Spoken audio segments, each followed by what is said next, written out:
E se eu te contasse que há mais de 60 anos uma caixa foi encontrada e dentro dessa caixa havia um garoto sem vida, você iria acreditar?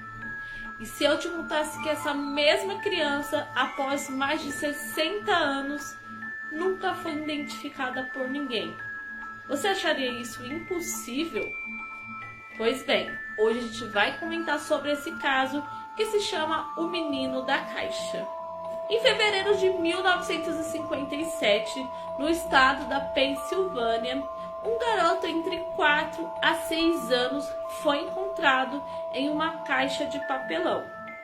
O corpo do menino ele apresentava alguns ferimentos e também mostrava que ele foi antes de perder a... Essa caixa ela foi encontrada por um caçador que no momento ele ficou com medo de relatar para a polícia, porque no dia ele estava caçando e ele ficou com medo de ser preso por caça ilegal. No dia seguinte, ele viu passando na televisão sobre o caso de uma menina que havia sumido. E foi aí que ele achou melhor falar para a polícia, avisá-los sobre essa caixa que ele tinha encontrado. Quando os policiais chegaram até a cena do crime, eles encontraram essa caixa e dentro dela havia um garoto enrolado em uma coberta. Ele apresentava diversos ferimentos pelo corpo, apresentava também um quadro muito grande de desnutrição e também algumas cicatrizes de cirurgias. Com o passar das investigações, diversos cartazes foram colados, só que ninguém reconheceu ele ou falou sobre algum menino que tinha sumido na época. E foi aí que depois de algum tempo, o pequeno ele foi sepultado como indigente, mas foi aberto apenas uma vez para fazer alguns exames de DNA. Na época também foi coletada algumas digitais do garoto e colocada em bancos de dados, só que infelizmente também não aconteceu nada e como eu disse para vocês, ninguém da região reconhecia esse garoto. No ano de 2016, logo após quase 60 anos desse caso, alguns especialistas eles fizeram um retrato do menino em computadores e colocou em banco de dados, só que infelizmente, mais uma vez, sem nenhum resultado. E foi aí que algumas teorias começaram a surgir. Na época existia uma casa de adoção e essa casa ela estava à venda. Encontraram nessa casa o mesmo tipo de cobertor que o menino foi encontrado enrolado em uma caixa. E essa caixa também era da mesma marca de diversos berços que havia nessa casa de adoção. E foi aí que eles começaram a pensar que talvez esse garoto morava lá. Essa casa ela ficava bem próxima aonde foi encontrado desse menino.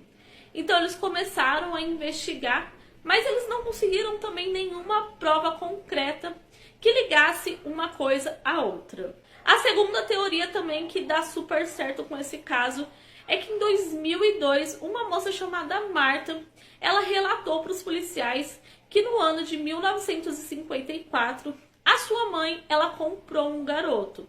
E esse garoto se chamava Jonathan. A Marta ela relata para os policiais que o Jonathan ele foi abusado tanto fisicamente como sexualmente por mais de 2 anos. A Marta contou para os policiais que em um certo dia o Jonathan ele vomitou feijão no chão e a sua mãe ficou muito brava com a situação, até que bateu tanto no garoto que ele caiu no chão e ficou inconsciente.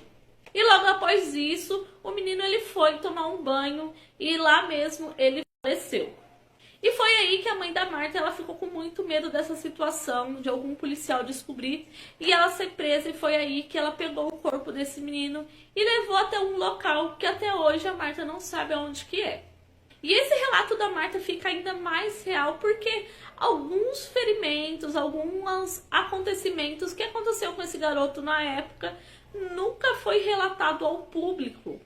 Então só a pessoa que conviveu, a pessoa que viu esses ferimentos, sabia exatamente aonde eles estavam. Então, como esses ferimentos nunca foi revelado ao público, como a Marta saberia sobre tudo isso? Como o feijão encontrado no estômago desse menino. Esse fato nunca foi revelado e a Marta, no relato, ela comentou sobre isso, que ele havia comido feijão. Só que, infelizmente, pela Marta ter alguns históricos de doenças mentais, o relato dela não foi bem aceito pelos policiais. E hoje, por mais de 60 anos que esse caso aconteceu, nunca foi resolvido. E, infelizmente, o menino da caixa nunca foi identificado. E aí, o que você acha sobre esse caso? E o que você acha que aconteceu? Você tem alguma teoria que eu não contei aqui? E não esqueça de deixar o seu joinha, se inscrever, para vocês acompanharem mais casos criminais.